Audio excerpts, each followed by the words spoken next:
इसके anatomical position देखनी है। इसका ये वाला कार्डियक एंड है, ये वाला पाइलोरस एंड है। अब इसका कैसे पता चलता है, एक तो ये ट्यूबुलर जा रहा है लेकिन इसका जो फंडस पार्ट है ना वो थोड़ा ऊपर उभरा हुआ है, तो इस चीज़ से साफ पता चल जाता है ये कार्डियक एंड है, ये पाइलोरिक एंड है। उसके बाद इसके एनाटॉमिकल पोजीशन फिर इसी तरह देख लेते हैं। इसको हमने फंडस को ऊपर करना है, कार्डियक एंड को भी ऊपर करना है, पाइलोरस को डायरेक्ट करना है टुवर्ड्स द राइट साइड।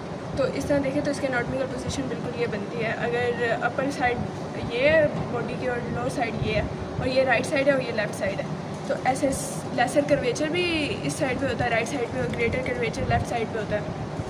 तो ये कार्डियक एंड और पाइलोरिक एंड, इससे एनाटॉमिकल पोजीशन पता चल गई ना।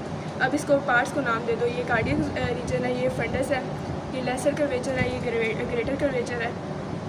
उसके बाद ये पाइलोरस स्फिंक्टर है, इधर से नज़र नहीं आता क्योंकि ये बस थिकनिंग है, इससे आगे फिंगर मेरी नहीं जा रही, ये इधर से नज़र आ रहा है, ये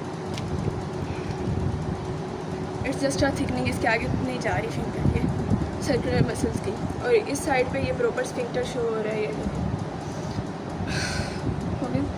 उसके बाद इतना ये सारी बॉडी होगी, बॉडी के बाद ये जो एंगल है ना इसको कहते हैं इंसिजरा एंगल, और इसको कहते हैं कार्डियक नोच, जहाँ पर ये कार्डियक एंड स्फिंक्टर है ना और फंडस, इनके बीच में ये जो बन रहा है ये कार्डियक एंगल है और ये इंसिजरा एंगल।